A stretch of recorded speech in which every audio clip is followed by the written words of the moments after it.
Great. So it's a really great pleasure to be here. When I was a musician and lived in San Francisco and a producer, I actually toured through Fort Collins with an African band once. I think it was a different lifetime, about 25, 30 years ago. I look younger now, you know. So, in any case, a really great pleasure to be here. Thanks very much to Chris and his wife for organizing this and for bringing me out here. It's a really great pleasure. It's interesting, you know, a town that I live in Switzerland, it's called Basel, like Basel with an E. It's pretty much the same size in Fort Collins, right?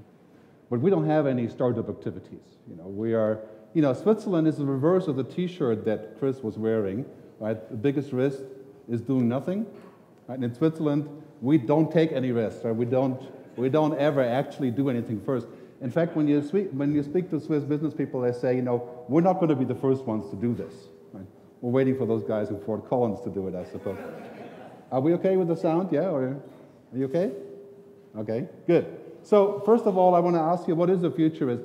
Some of you may have never heard of or seen a living futurist before. Being a futurist has great tradition in the Anglo countries, US, UK, New Zealand, just like spying, you know, same thing. So basically, being a futurist is about looking forward into the future and working backwards to reinvent what we do. And my specialty is the 5-year time frame. You may know people like Ray Kurzweil, who I greatly admire but don't agree with. We'll discuss later. And of course, Alvin Toffler and people like that, who are looking in general at about 20, 25 years into the future, which is very difficult. My work is easier. There's a great Chinese saying that says, if you want to know about the future, ask your children. And it's very true. I have 2 kids. I can't ask them anymore because they're too old now. But in general, kids have a way of playfully exploring things, right, without thinking about the bottom line, right? So they discover the future by exploring. And so a lot of my clients have this problem is that they already know the future in many ways, that's 5 years out, but they're so busy making money that they're obsessed with today or next week or next quarter that they're running, you know, straight over the cliff. I'll show you some great examples of that shortly. There's a great saying from Buckminster Fuller who talks about how things change in the future. I think this is a very good way to start this presentation. You never change existing reality. To change something, you have to build a new model. And this is so true today, right? Because what we're seeing today is the complete dysfunctionality of a lot of things that we've grown up with. For example, if you're looking at the whole economy based on essentially profit and growth, you can only imagine that there must be a limit to profit and growth. If you're going to grow 5 to 7 to 10% per year, that would mean that after 50 years, you've grown like, you know, 500x, right? It's not possible. We've reached the top of the pyramid, and we've eaten everything that we can. So eventually, you have to think of a different way, of a new financial model, a new business model. And this is difficult here, right? This is quite difficult because we have essentially not found any other commercial model than what is being referred to as capitalism. Right? Nothing else has really worked. Right? So what is the future? And sometimes that has been referred to as sustainable capitalism or natural capitalism. And there's lots of discussions about this. I'll show you some of those models. And this has a lot to do with startups. Because the future of startups is not to find another mousetrap to make more money. Because it has worked for a long time. In a way, you could say Google and Facebook are somewhat mousetraps like this, to where we are inside of this giant walled garden. It makes lots of money for them. It's not a bad thing. But the future is not going to be to repeat this. So what is the next big thing? And it's interesting to see when you talk to people in the Bay Area, the discussion about wanting to, you know, strike it rich reminds me very much when I was a musician and producer. We always tried to produce the next hit record. Every musician, like this great guitar player that we just saw, you know, obviously wants to be well known. But it's really hard to be a hit, you know, to write a hit record. So what is the motivation to go into the future? And I think part of that what we have to consider is that people only change because of 2 things. And this is also true for companies and for countries. Right? And those 2 things are, if you can read them, pain and love. You only change when you have pain, because otherwise, you know, why would you change? Everything is okay, right? Or you fall in love with something else. For example, Jeff Bezos fell in love with the idea of an e-book reader, the Kindle. Nobody asked him. Steve Jobs fell in love with the idea of a touch screen and a smartphone. Nobody asked for that. In fact, when he did a focus group, people said, we don't want this. Why? We don't know what it is.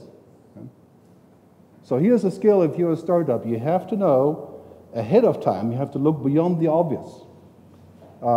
Jeff Bezos spent $8 billion in subsidizing the Kindle before it became something that all of us know. Today, he's selling twice as many books on the Kindle than in print. So you can imagine, I think, that it takes this kind of thing in the future to actually figure out what you're going to be 5 years from now.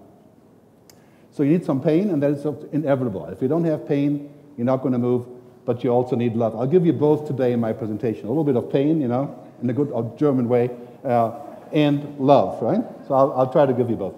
So really what I do is, in between this giant vortex here, there is love here, right? Total excitement about what's happening with technology.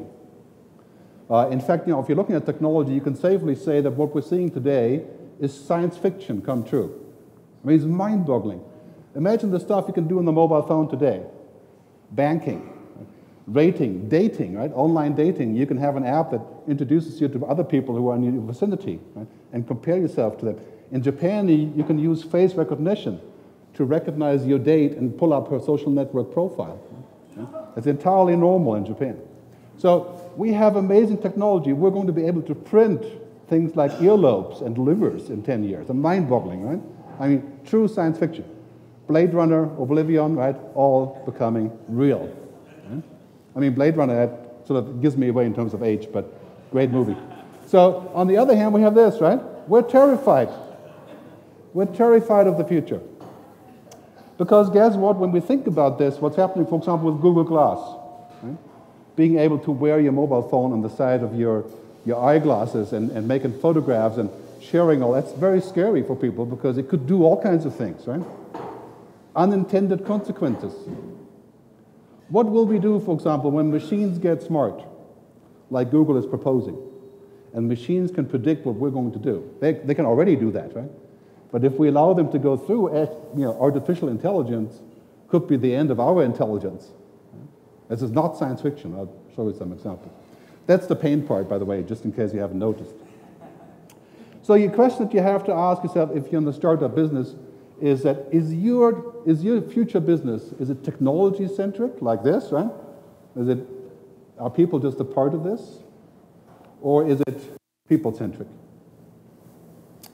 I think the future is not going to be about being technology-centric. Even though technology matters, of course, everywhere, right? It's not ultimately about that.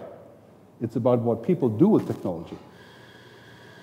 As Jeff Bezos says, from Amazon, again, his top motto is customer delight, right? Making people happy with what he does.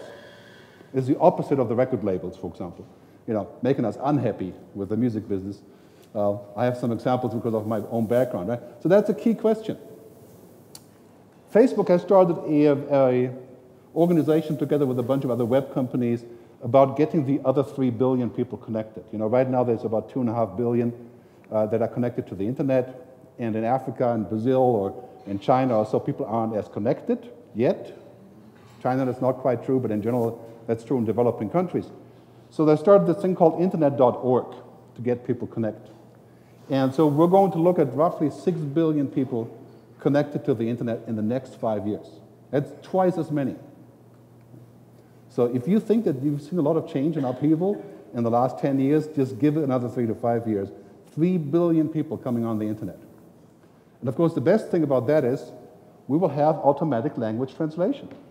So you can speak in English, and it comes out in Chinese. This already works. It's not available to everyone, but very soon you can read the Chinese newspaper in English. You can make a phone call in Japanese and hear it in German. I've actually used it, and it works 90% accurate. Not like Google Translate. So the world is getting to be a pretty crazy place. The question is, what is the opportunity? And what is sort of the fake world that we could be falling into? This is one of them. This is a venture called Emils Parking. I'll show you a short clip. Can we bring up the audio for this? We want to be able to empower a machine that can not only respond to human emotions, but completely change the face of technological development.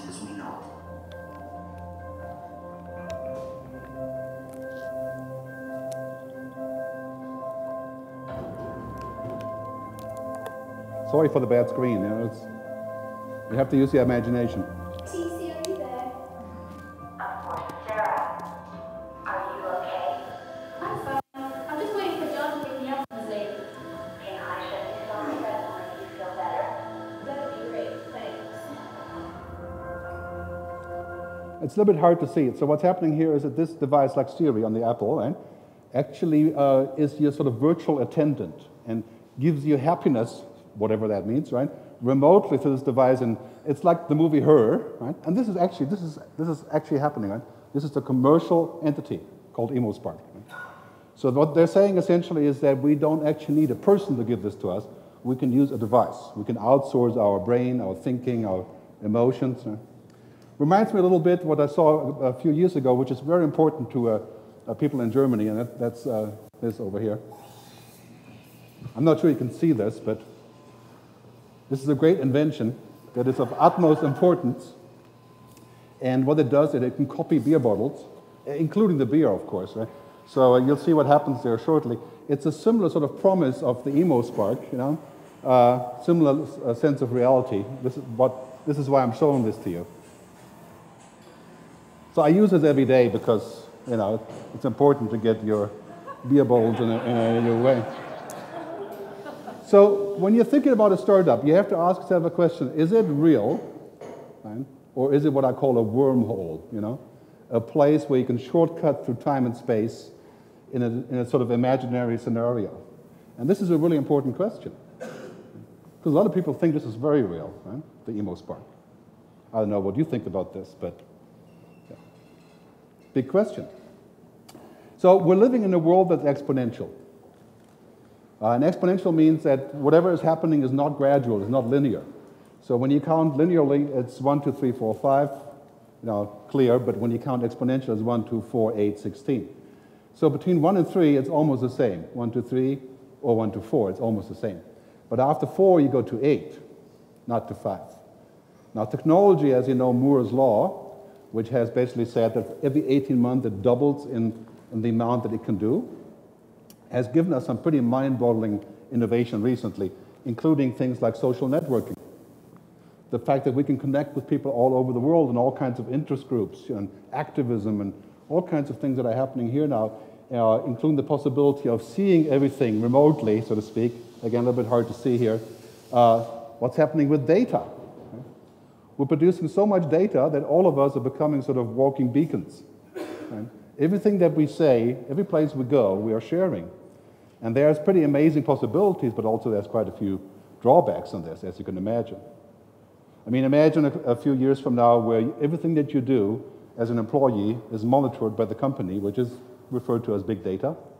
And when it's time to fire people, it's those that have tweeted the least or not used their social connections to do business that go first, right? This is the kind of thing that happens there. Already it's called the quantified employee. Right? And the possibility of creating machines that act like humans. Well, in a way, we have that now. If you use this app called Google Now, anybody who's using Google Now, it's part of the Google app on pretty much any phone. Google Now will anticipate what you need next.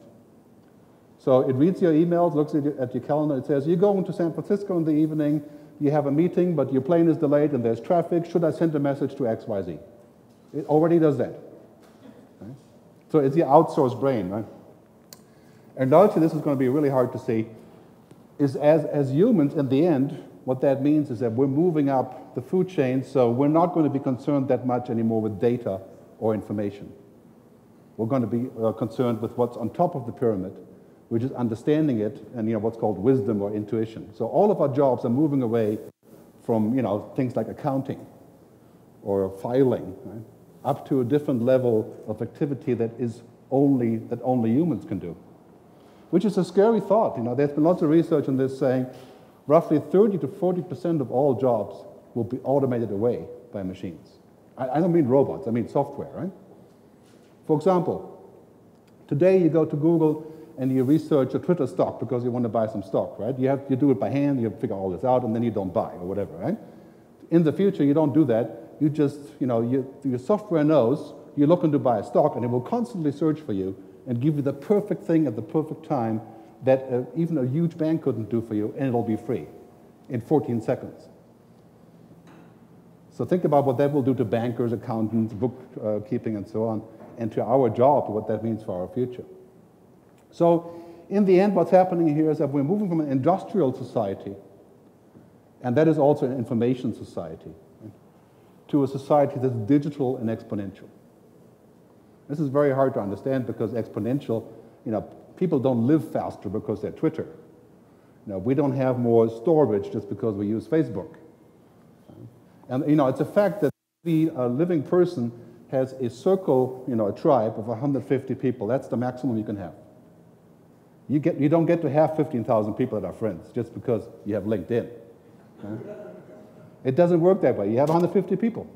In fact, most people have 15 people that really matter to them. So we're not exponential. And we can't keep up with this. And we can't compete with machines on data.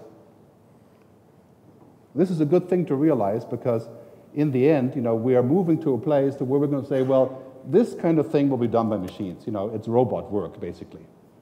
I mean, if you have an MBA, you know what I'm talking about, right? Running spreadsheets, executing on business plans. There's a lot of robotic functions to that. Not to put it down, but it's basically according to a certain map, right? In the future, it will be quite different. So there's a great, sorry, I can't even see my own slides being so close to it. There's a great saying by Hemingway that says, how does a person go broke? Gradually, then suddenly. And this is so true, not just for people, but for companies. And this is your opportunity as a startup. There's so many companies who are facing the issue of what's called digital transformation. The music business, the film business, the publishing business, the banking business, the health business, politics, everything. So what happens there, for example, is a lot of companies used to say, well, it's not going to happen to us what happens to the music business or the newspaper business, right? Because we're much better or bigger or whatever, right? But it turns out everything that happens to music, which is radical displacement of distribution to digital means, right? It's also happening to insurances, to banking, to cars. And so this animation shows you basically what happens. You have to remember this whole idea of saying it takes a long time, but when it happens, it's much bigger. And this is a huge opportunity. You just have to be at the right time. So for example, going back to this animation here, if you start a company down here, and it takes like 17 years for your business opportunity to arise, you won't make it. But if you start somewhere here, in a very short time, it's there. You have to have the right timing. This is crucial. When I started my first companies on digital music, I started a total of 12 companies. All the first 10 were at least 10 years too early, which meant that we had to wait forever for people to catch up. So I was always too early. In fact, I had the honor of going bankrupt in 2001, which is a great honor. You should try it sometime. It was painful, but I had 100 employees, and we went down as quickly as we went up in the internet years, right? Because the timing wasn't right. It wasn't the idea that was wrong. Right?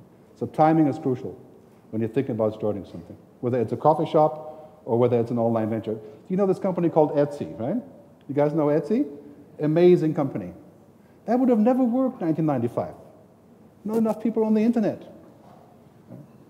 Netflix? I mean, everybody in Europe gets an IP tunnel to be able to watch Netflix, right? Because we don't have it in most places in Europe. So we have to use a tunnel to pretend we're Americans, right? We have to, and it works. You pay more for the damn tunnel than for Netflix. But talk about the business model. 50 million subscribers. 50 million. The timing is right. Netflix will have 500 million customers eventually. So timing is crucial, because you also need to figure out how to disrupt the space. So what's happening in terms of our general future is we're looking at a future to where this becomes the primary theme. And again, it's a little bit hard to say, but basically what's happening is that everything is growing exponentially except for us, because we can't. No matter what Ray Kurzweil says, we're not going to live to be 150 in the next 10 years. And no matter how many pills I take, I won't be any smarter because of my vitamins, right? I mean, I can sort of beef up my performance, in certain ways, but, we're not growing exponentially. So exponentiality means connectivity, right? Screens, digitization, machine intelligence, data from everyone, everywhere, energy, food resource consumption is exploding. We are already consuming 50% more than the entire planet can actually give. We would need already today 2 times the current planet to actually not do damage. We would already need 2 times the resources. If you can figure out how to solve this problem, right, this is the huge thing. Technological and economic interdependence. A little bit hard to see it on here again. And that we have the global middle class that's actually growing. For example, in Brazil, where I do a lot of work, you have a middle class that doubled in the last 10 years. 40 million people have become members of the middle class in Brazil. And at the same time, you have total inequality. 30 million people are starving in Brazil. And it's about 20 million people in the US, actually, if you didn't know. Literally starving. Well, not in the same way than the Brazilians, with $1 a day. Right? Anyway, so we have this exponential change that's coming up. And so really what's hard to figure out sometimes is how much does technology help us with this? As this cartoon shows here, we may be looking in the wrong direction. We may be adding friends on Facebook while at the same time we have actual friends waiting to get in. So this is a real problem in the future because technology is everywhere. Think about this for a second. You've seen a Christmas commercial for the iPhone called Misunderstood. You may have seen this, where the kid constantly takes movies of everyone and records it, and you think he's a totally asocial dude, right? But it turns out in the end, he made a movie to show to people on Christmas evening about the family, right? This is a really bizarre way of thinking because you could argue that it's great to have the movie, but this kid is completely disconnected, right? What's better? What's worse? Hard to figure out. So what we're seeing here in many ways is that these changes caused by broadband, by the network computing, that's the theme of our lives. And this is also the opportunity for startups, of course. Because everything that's happening now is in some way involved with technology. Everything is involving this sort of handshake, right? And then we have, of course, wearable computing. I wish I could show you this video, but for example, wearing a wristwatch that's connected to your mobile phone. And this phone here shows it, see if you can actually see it.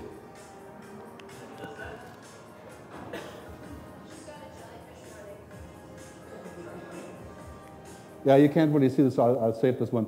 But basically what it is the phone that connects to your the wristwatch connects to your smartphone, and it gives you the same sort of updates that you get on the phone, but you get to see it here. So for example, what the waves look like on the beach, and how your stocks are doing, and so on and so on. You can imagine this kind of distraction you're going to have from wearable computing. So the question is, ultimately, you know where this is going, right? You don't have to watch science fiction movies to see. First we hold the mobile in our hand, or we type on the computer, then we see it on our glasses, and we have it on our wristwatch. The next thing is we have it implanted. Right? This is not a joke. You can implant a cochlear implant, right? For people who have hearing issues. You can do the same with Wikipedia. You can. That for a second, right? I'll put it, not that Wikipedia would be a nice implant, I'm just saying. Right? Sorry, so we're moving. There could be other more powerful implants, In any case, so we're moving into a society to where technology is part of who we are. This is a strange thought because it already is, for many kids, the mobile phone is already the outsourced brain. And that's kind of hard to change. That's like saying you want to go back to horses and not use the train, So how we're going to deal with that in the future, how we're going to actually come up with things, and then we have this concept of the Internet of Things. For example, this is a connected street light. And these used to cost $100,000, now they're $10,000. And what they do is they measure the air, they see who walks by, they serve as a Wi-Fi distributor. They do all these things, right? And these are popping up all over the world. Right? And they can do all kinds of things, including, of course, surveillance, but also things like providing connectivity for you. And so the Internet of Things is becoming now something that Cisco and other companies are heavily investing in. Here's the connected dog that runs away, you can track him. And here's the connected baby. I don't know how you would lose a baby, but some people manage. So that you have a tag. I mean, we're talking about mind-boggling changes here. And people are saying in the next 10 years, pretty much everything that we do is connected. Our car, our wristwatches, our devices, animals, streetlights, thermostat. You heard about the Nest thing from Google, right? Now, talking about the environment, if all of those things were connected, logistics, streetlights, traffic lights, thermostats, we could save 40% of energy. 40%. So think about how we can solve climate change is by saying, okay, let's connect everything and basically be more efficient, at the same time switch to renewable energy. We can do this. But of course, when you connect everything, then all of your user data is out there. How many showers have you taken? Are you splurging with the air condition? Have you bought too many beers? That's kind of a difficult thought. How would that actually come together? So in this world, basically within 5 years, we can imagine that Cisco says 75 billion devices will be connected. 75 billion devices, not just mobile phones, but connected house, connected devices, smart grid networks. Is this a nirvana or is it hell? Well, it's kind of inevitable. I mean, we'll probably have to figure out a way how to actually get there. Eh? So in many ways, you could argue, if you can see the slide even, that our jobs are changing as a consequence. I think this is good news. And it should be good news because we can't do anything about it, so we have to make the best thing out of it. But this is the jobs from years ago. Only humans could do this, right? Now we already have machines that do some of it. Is it here? Right? Yeah. And then we have machines that will do all of it. I doubt this is actually true for high rises, but for many things like bookkeeping, there's a company in New Zealand called Xero, X-E-R-O, that is set out, and their mission is to destroy the lives of 100 million bookkeepers. Right? You should try it out, Xero. I'm using it now. It's $200. It does all the bookkeeping that your bookkeeper used to do. In fact, my bookkeeper is now forced to use Xero, right, to actually be still my bookkeeper. Right? But the costs are 1/10 of the regular costs. Right? So it's the same thing as this, right? So what's happening here is that automation is really changing the way that we're going to work in the future. It changes how we interact. For example, lots of research showing that basically robots can do intelligent jobs in the future, like building things, manufacturing. So really, in the end, as this Wired article says in Entrepreneur.com, is the key to having a job in the future is to do something that machines can't do. It's the reverse of what it is until now, which is to say that humans are better machines, smarter machines. Right? So a lot of times when you talk to businesses, people function like machines. Right? Because, it's a huge wheel. Right? And the future is going to be the other way around. So this brings up really interesting opportunities, to be more right-brain. Intuition, creativity, negotiation. If you have a job like a bookkeeper or a filing clerk, or a clerk at the checkout at the supermarket, or even a taxi driver, self-driving cars, that'd be hard in the future.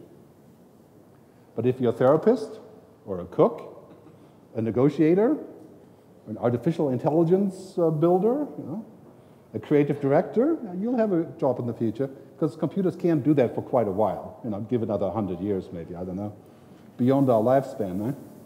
So basically what's happening is that Mark Anderson, the founder of Netscape, already said years ago that software is eating the world. Everything that we used to do in hardware is now software. Right? For example, cars are now software. Every car is a computer. And the self-driving car is driven by software. So if you want to invent one thing, clearly, as he says, is the inevitable transfer of value from traditional companies to software companies. This is why so many startups are software companies. For example, you can see things like travel guides. When you used to buy the Lonely Planet or whatever to go somewhere, what do you do now? You download an app. Right? So you get software. When you listen to music, you used to buy a CD, God forbid. Right? Now, Spotify, YouTube, Deezer, whatever, right? It's just in the cloud. It's software. And this will happen to everything, to banking, to insurances, to health, to education. I work on a project in Brazil where all the textbooks will be done away with, and all of the students will get a smart tablet, a very simple one, of course, where they can get a giant pipeline of their textbooks and slideshows and videos. That's all they can get on this. It's a $6 device or something. Right? But Brazil is buying 100 million tablets. And you can actually solar charge them. No more textbooks. And you know how much money they can save with this? Over $500 billion a year they can save by not printing. and everybody gets to have textbooks. Right? So if you're looking for a great opportunity, education, right? This is the future of education is digital. Not to say that we don't need actual places to go to. That's different. It's not a substitute, it's just another level. So in this world, we're going from, what television used to be. This is my age. People are, used to using the channel control, go up and down and fish for stuff, right? In the future, the television is in the cloud. Ask a 20-year-old, what is television? It's not a box, right? It's a place. It's a service. Television is an app, basically. So everything that used to be physical becomes digital. For example, cars. If you used to rent a car or buy a car or so, today use the Uber app, the Uber taxi. Right? When you go to New York, you push the app and you see, oh, there's a guy around the corner, hire him, $30, off you go. It's done through the app. Right? The driver is still real for now, right? But it's digital. Books, right? Everything that we see here in textbooks will be digital. But the brain reacts differently to the written word than the electronic word. Right? So there will always be some of this. But it'll be the other way around, digital first and then printed. Because the problem is, of course, that here distribution is a major issue. If you're going to give books to all the Africans, you have to actually get the books there. And then they're rot after 6 months or something, right? Because it's wet. It could be the same problem here, but of course, it's easier to solve. So we're going to see a future of this, where digital transformation is everywhere. And this is a gigantic opportunity for business. When you're basically looking at the entire oil industry, right? The education business, media, all moving to digital, banking, there's a very good chance that in 10 years we won't have cash. The only thing that keeps us from not having cash or from not having cash, right, is that it's not private. So, I can go and buy something, everybody would know what I've consumed. That's already true, pretty much, credit cards and things, right? But cash is essentially a huge waste of money. So in Finland, for example, you can already buy your train ticket with a mobile, you buy your Coke can, hold it up to the machine, it comes out, right? That's already there. So think about that for a second. Who's going to be servicing those customers in digital money? Right? Guess what? Won't be the banks. Right? Anybody from a bank here? Okay, you guys are the next record labels. Right? Not to say that you can't reinvent, you can. Because nobody is as stupid as the music companies. Right? I mean, this is really true. Right? I can give you some first-hand stories like this. Right? But basically what's happening is, in this transformation, you have gigantic opportunities. And you have very, very big issues.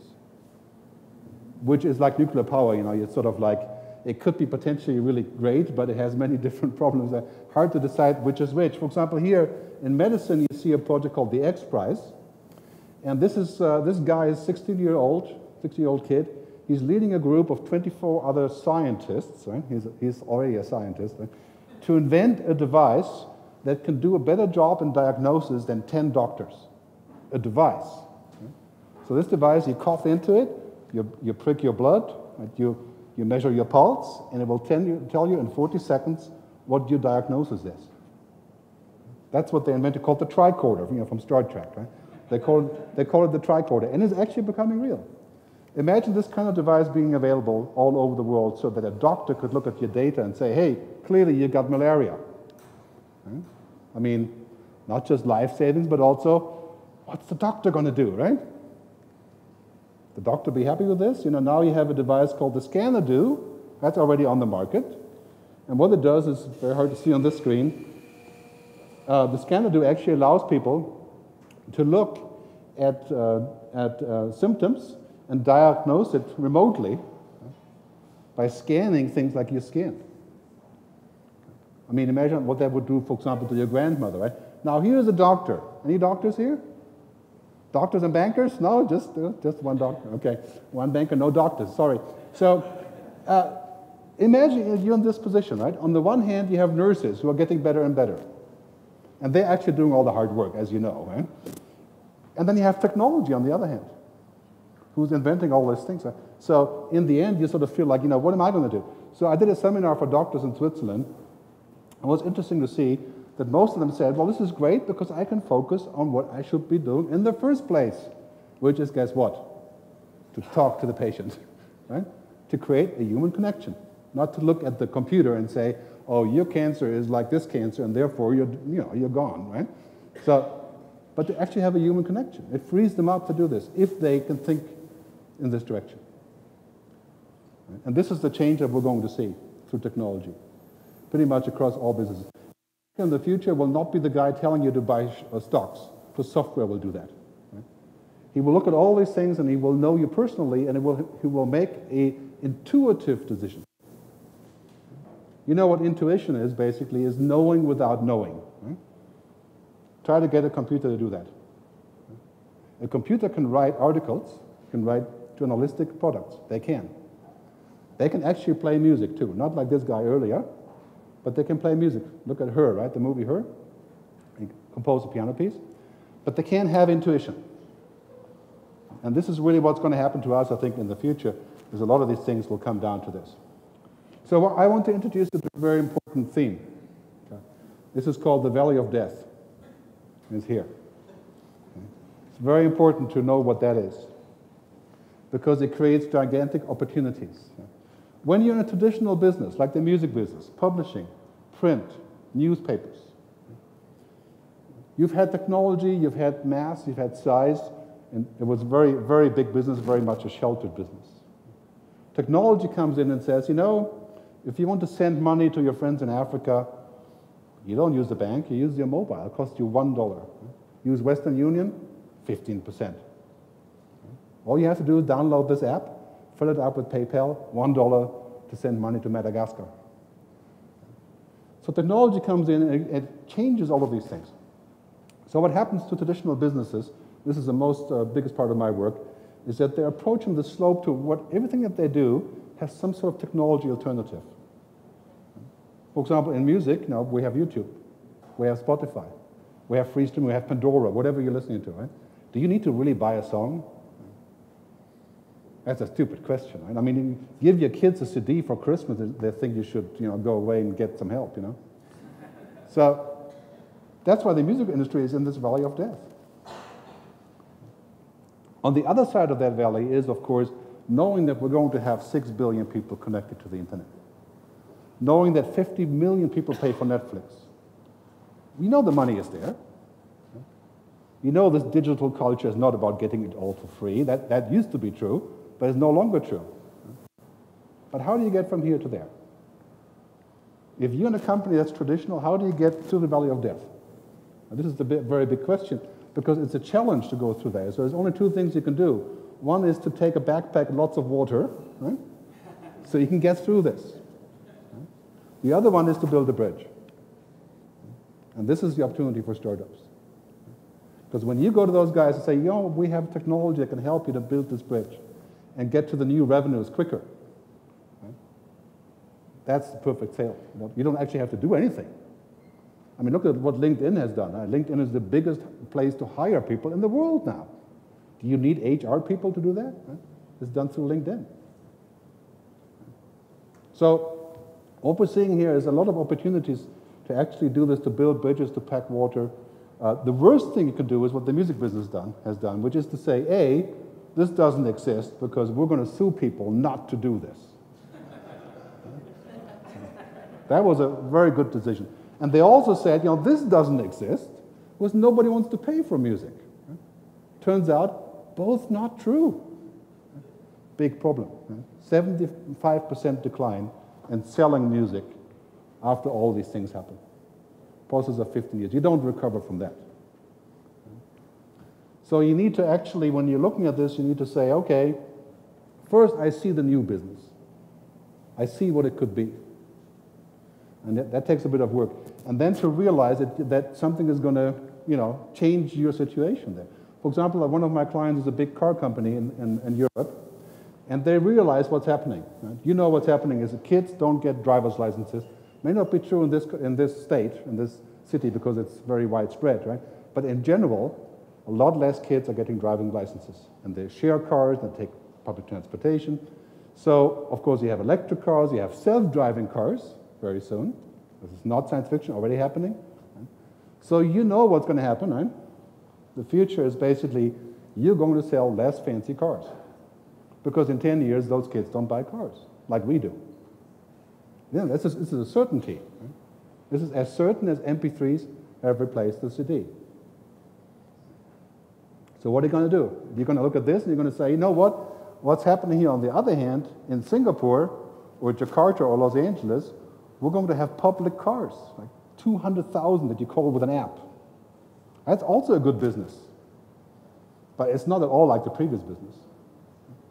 So if you come up with a startup that bridges this for them, you're golden. I mean, this is Instagram and Facebook, right? Same thing. Or WhatsApp and Facebook, same thing. Make a shortcut. Right? So that's a good plan. You know, if you can think of that for a startup, that's a good way going forward.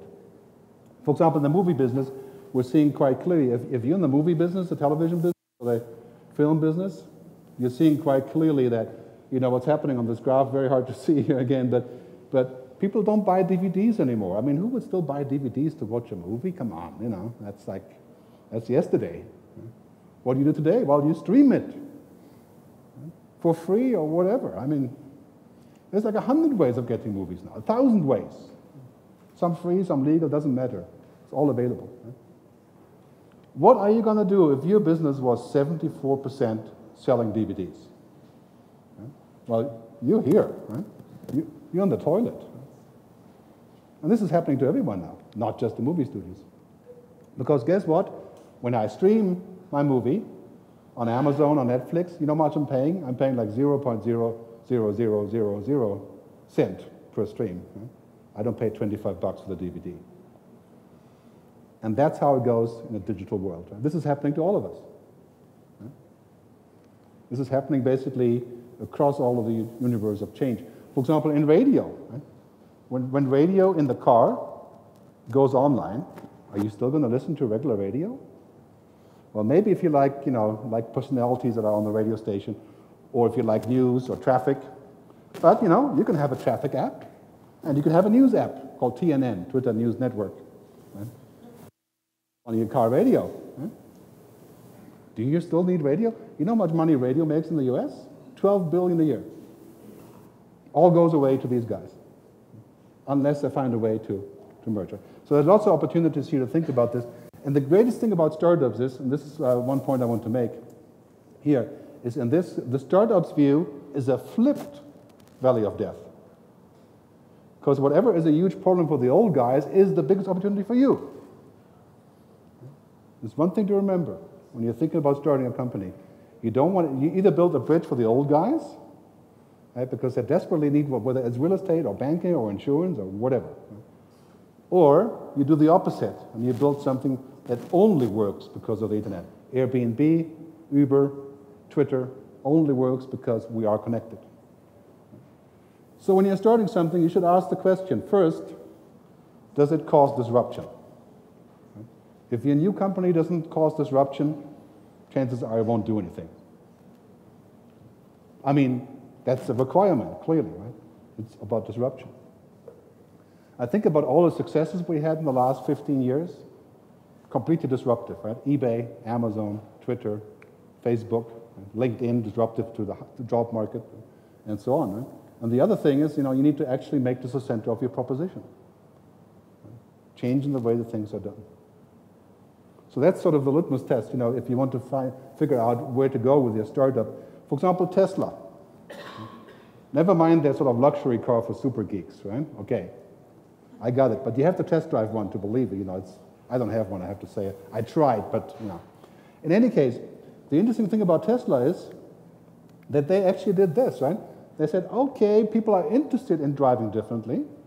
This doesn't exist, but we could build a new ecosystem.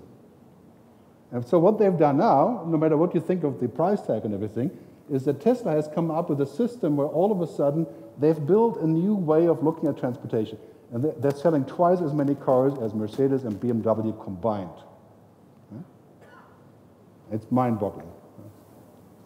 This is a great example of innovation because what they had to do is to create an ecosystem, right? To fill up the car, to repair the car, you know, I mean, it didn't exist. Otherwise, you drive your Tesla into the desert and you're dead after 300 miles, right? What are you going to do? You need a way to charge. No charger, no car. Another lesson, don't start a company where there's no ecosystem. You start making electric cars and then you drive out to Nevada and you just stop and throw it away or something because you don't have a gas station. You need an ecosystem. So you're either big enough to build the ecosystem like Amazon did, or you have to look for an ecosystem to attach into, right, to find a way to fuel what you do in the future. So, for example, this is a great lesson we can learn. If the ecosystem is complete, you can see that here in the case of electric cars, right? You can see here that this is the sales records from last year from Tesla. You have to actually build a logic around this. The biggest opportunity is to create the next ecosystem. So you can argue, for example, what is the next ecosystem of publishing, of books?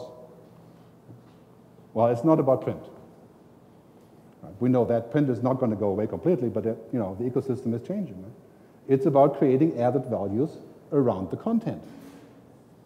For example, The Economist, which is one of the few things I subscribe to, allows me to listen to the magazine as an audio track. So when I'm driving, I can listen to The Economist magazine. I don't have to read. I would never read it, in fact, because I have too many things to read. But would I listen to The Economist if the content sucked? No, I wouldn't, right? But would I subscribe if it was only for the content? I wouldn't. So there they build an ecosystem that's interesting. So I pay my $150. So when you're looking at this context, you have to ask one question, and that is the question of reason to buy. What reason does your customer have to buy? That's the key question. What is your value proposition? What's the reason to buy? And I think ultimately that's what we're looking at, this nice little thing that you can't see here from Tiffany Schlane's latest movie called Connected, is that everything is interdependent now. You don't get to own the universe like Microsoft did, like Apple did, really. You don't get to do that anymore. Because guess what? Now the entire world is so interconnected. Whatever a bunch of 100 people are doing in China impacts what we do here. For example, the fact that you have automation now and software will put about 1 billion Chinese people out of work. Because that's what they do. They use their hands to build iPads. 240 of them to build one iPad. So it's all interdependent now. So whenever you come up with a business plan, your business plan needs to be interdependent, relying on others. Independence is something that sort of closed a few years ago. Airbnb is a great example. I've tried Airbnb 5 or 6 times. 2 of them were a disaster, and the other ones were good. But a strong idea does not just need to be 10% better than the other guys. And this is the Google rule. It needs to be 10 times as good. Just 10% better won't do it. And this is the current thing that Airbnb is going through, right? How to be 10x better.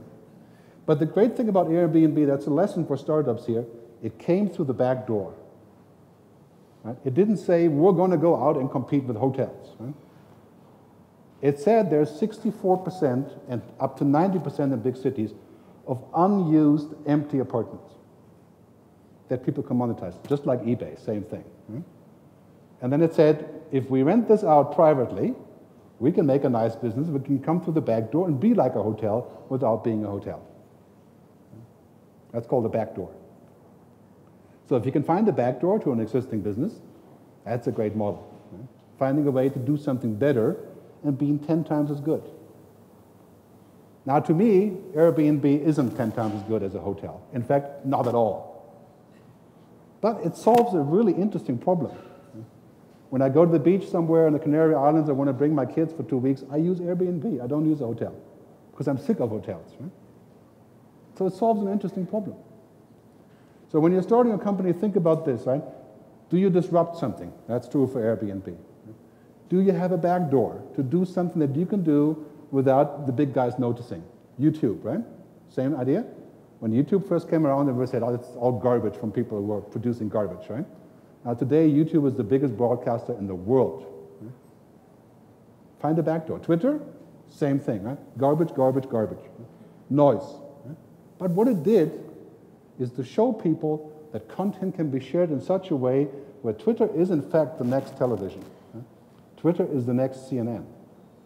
It's very important to notice that just on the way towards that.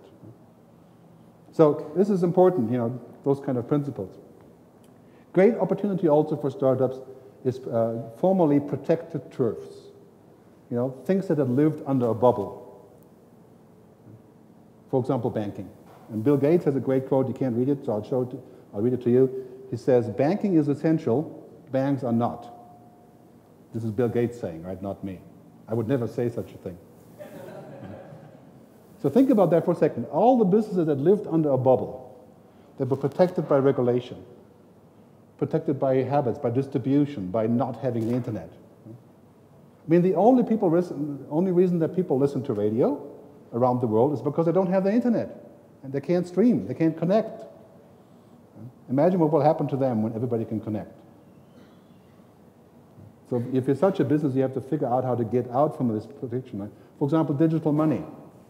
2 billion people will join via mobile phone. In Africa, there's a thing called M-Pesa, which means mobile money, right, that has taken over completely. So if you want to pay people, you use your mobile phone to send money around and to share. For example, when you're paying for the fish that you buy at the market, you don't use money, you use the mobile.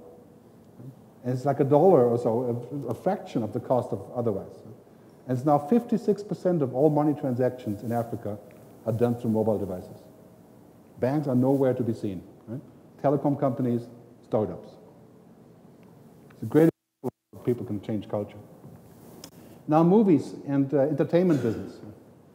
This is another really important thing that's happening right now. Is that, you know what's happening, of course, as people get online, they want to look at content, you know, books, music, films, television shows. And so we're seeing this, this great shift from broadcast television to cable and satellite, the past and the future, the cloud. Right? Everything goes into the cloud. So in 5 to 8 years, we'll be able to watch any TV show in any language from anywhere in the world at any time on any device for a fraction of the cost. That's happening. For example, now there's a new app that's just being worked out from China where you can actually watch an American movie and you can hear it through an app with your headset in any Chinese dialect in real time. So it's not lip-synced, of course, right? But you can listen, you can watch the movie in your native language, like in Farsi or whatever you want, right? And this really changes the equation because we can watch movies from Iran, if we're so inclined, right? In German. So all these things are happening. This is a great opportunity, the evolution of content. A couple of months ago, there was a great site called Popcorn Time, which you may remember. The more active geeks here would know this site. This was a site that took BitTorrents and streamed it, so we could watch any movie anytime. Of course, that not being entirely legal, they were shut down. But an interesting lesson from this is this. What the CEO of Netflix, Reed Hastings, calls this managed dissatisfaction.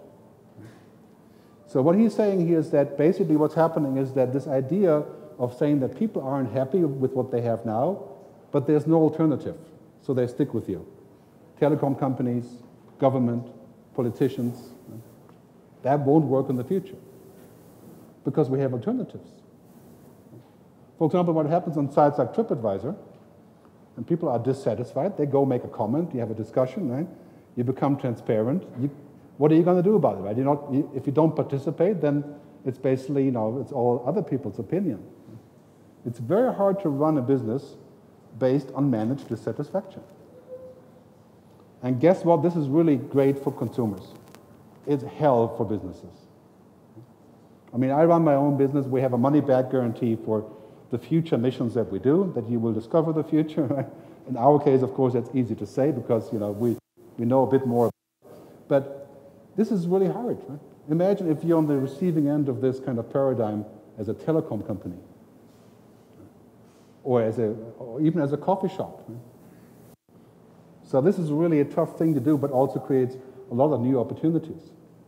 So here's a simple pointer. You can't, unfortunately, you probably can't see him. This is Kevin Spacey. He has a great message about how to be a successful startup.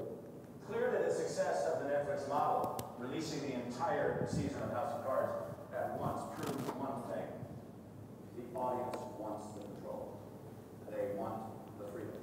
If they want binge, as they've been doing on House of Cards and lots of other shows, then we should admit it. I mean, I can't tell you how many on the street who said, thank you, 3 days out of my life. And 3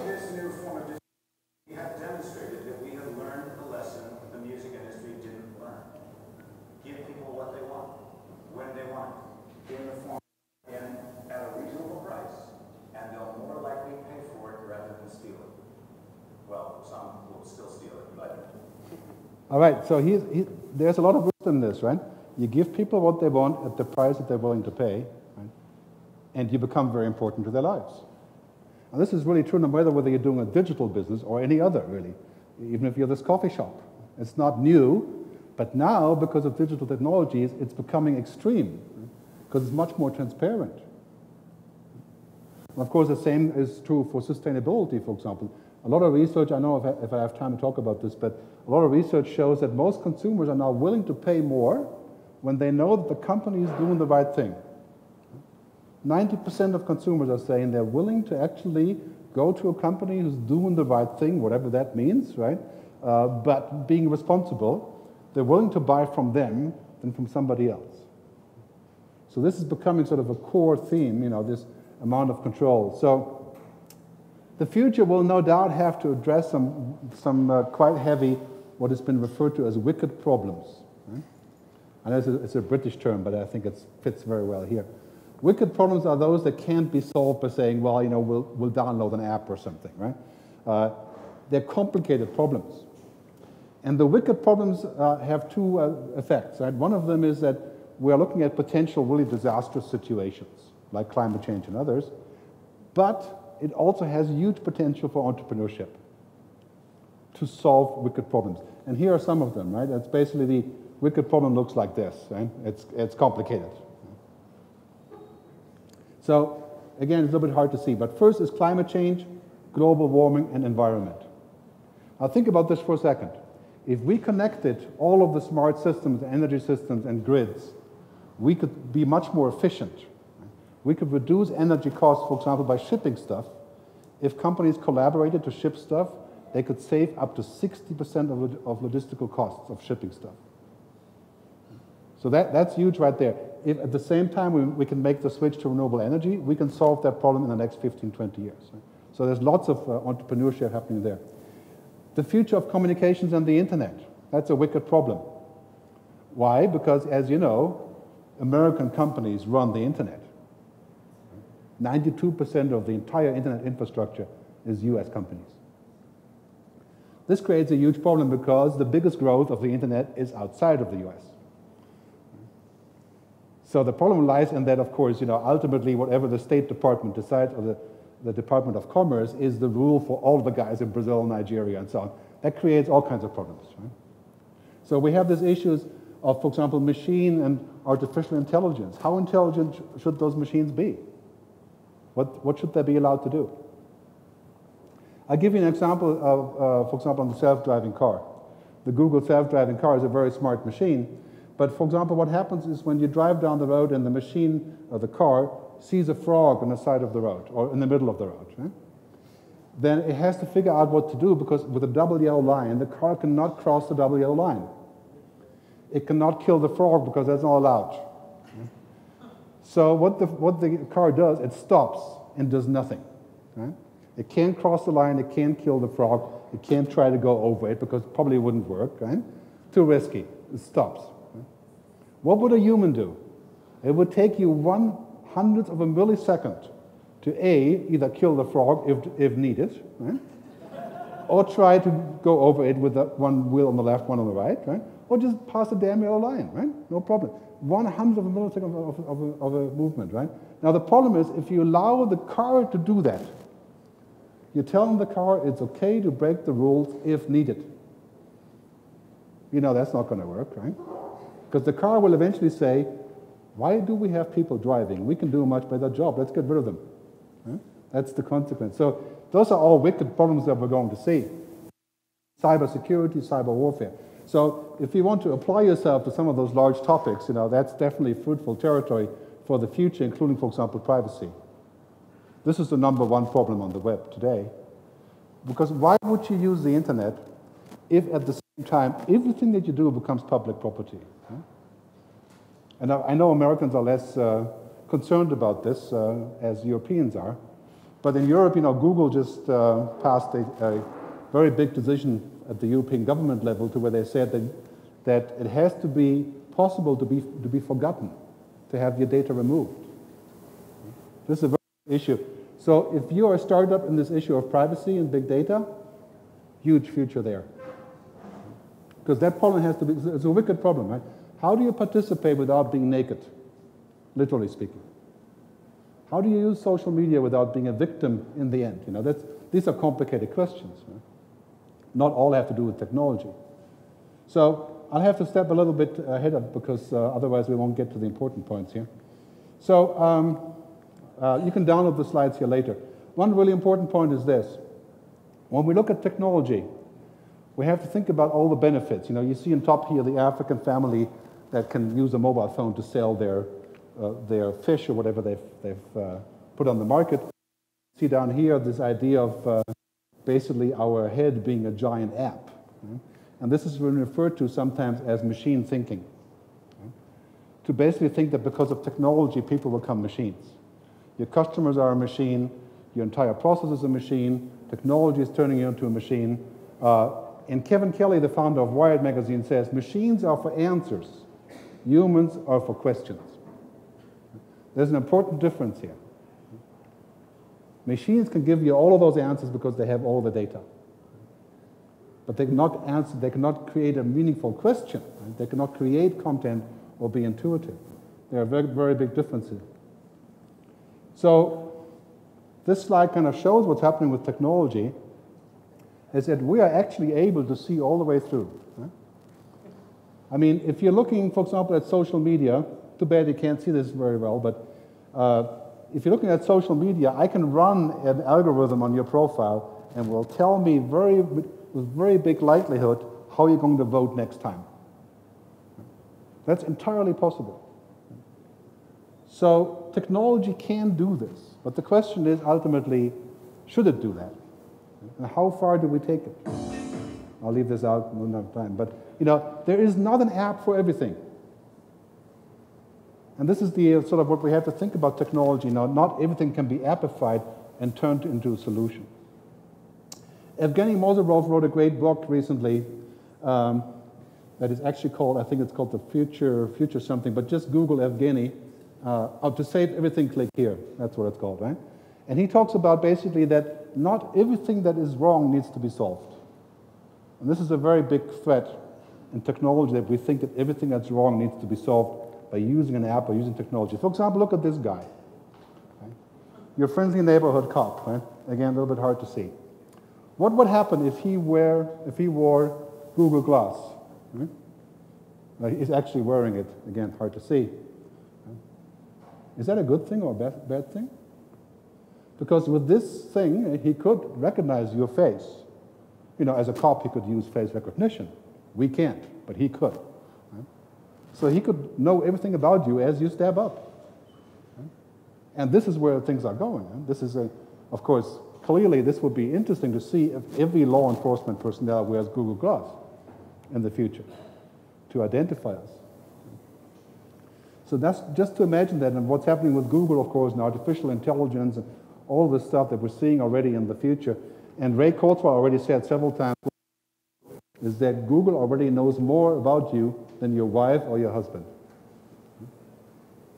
This is an interesting scenario because it creates possibilities, of course, and again, that's kind of a wicked problem, something that we need to look at. So I'm going to summarize and then we'll take some questions, okay?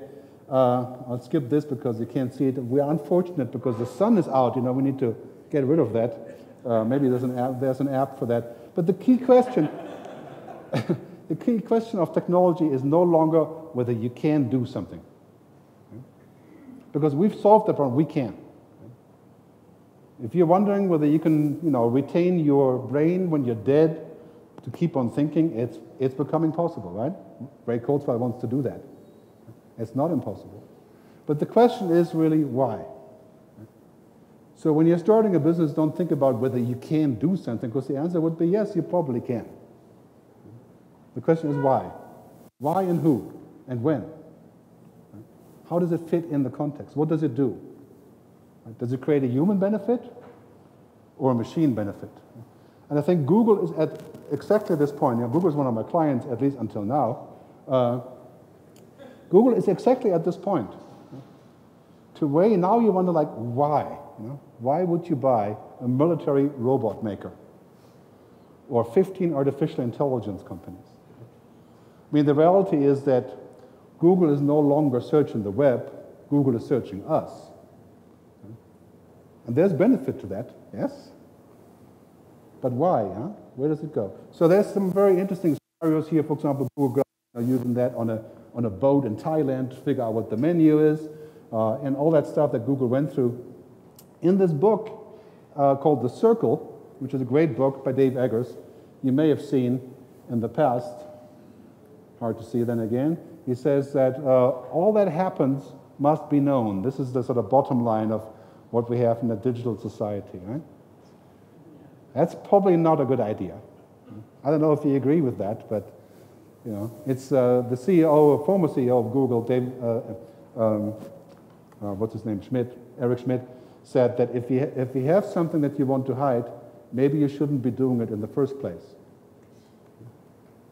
I don't know whether you get the difference, but I think we're looking at a lot of struggle here, you know, things that are becoming sort of monstrous here. A little bit hard to see now with being observed at all times. So I need to skip ahead because we're pretty much out of time. I want to finish with this and say, okay, I think what's happening also because of this, as I was saying earlier, that sustainable is becoming the new profitable. We're at this time to where we're saying it's no longer that important that we always make profit, but that we can keep on doing it, right? That we actually are renewable. So I work with lots of companies, including Unilever, for example, a big consumer goods company, that are saying that sustainable is the new profitable, that in 5 years, your stock will improve if you are sustainable, not if you're just profitable. And there's a big difference here, right? We're looking at a whole rewriting of how the stock market works. Right now, the stock market works very simply, which is the more profit, the more growth, the higher the stock. Of course, you know that's not sustainable because that is an endless spiral. So what we're seeing here is, again, hard to see those facts, but it has been in the past referred to as the triple bottom line. And this is becoming sort of the prime paradigm of the new economy in this era. It's basically saying it's about people, planet, and profit. So it's 3 bottom lines. And a lot of companies have now started to basically set themselves up in such a way to where they're looking at 3 things that are important, not just at one thing. And this is a tough thing to do. Imagine you're running a company, and the decision is about whether your staff is going to be better off, right, or whether you're going to make more money for your shareholders, or whether the environment is getting damaged by what you do, or whether you make more money. Unilever, for example, has to make a decision where they're going to source 100 million liters of palm oil every year for the soap and whatever they make, shampoos and stuff, right? 100 million liters. So if they source it from people who are responsible farmers, guess what? It's a lot more expensive. But if they do this, they basically wipe out the entire competition that does not produce sustainably. So those are very big decisions that we're going to see in the near future. Patagonia has given us a great example. The most successful advertising campaign in America 3 years ago, where they ran an ad called "Don't Buy This Jacket," saying that if you have a jacket, maybe you should get it fixed or trade it or buy a used one rather than buying a new one. Ironically, of course, they sold 16% more jackets as a result. It's a sort of ingenious trick. But Patagonia is a very interesting company to look at how they do this. Great case study. And it's not just marketing bullshit, right? This is a real message about where they want to go with this. We're looking at a future that becomes what I call a circular economy. Sort of going back in a circle rather than going just in one direction. And there's huge opportunities here for green energy, for all these things. And, you know, we need to start looking at something that has been referred to as GNH, gross national happiness. And the state of Bhutan, which is, you know, somewhere near India, you may know, actually that's the official mantra of how they run the government, right? They're saying that GNH, happiness, is more important than GDP, general growth. And they have a chart showing that actually how much money people make is only a very small fraction of how they feel about their lives. And I think this is something we're going to see all across the world in this idea of interdependence that I came up with earlier. So we need to start with that. And finally, on this topic, is a great quote here. I think it's from Gerd. It says, if you want to go fast, go alone. If you want to go far, go together. And this is also a very important thing for startups. That's why I'm showing it. Right? I think it's possible to go alone like Steve Jobs did. But how many people are Steve Jobs? How many people could actually do this? So this is really important for startups to realize. That's what it's all about, right? You want to go far, you have to go together. And I think also those big opportunities that we've shown earlier are essentially giving us a whole new paradigm of this, right? And one of those is that in financial terms, right, when you talk to people who are in charge of money, they're always thinking about ROI, return on investment. But really what it is, in the sort of new paradigm of being digital, is return on involvement. You know? How involved are people in what you do? And that creates new opportunities. So I got to wrap up, I think, right?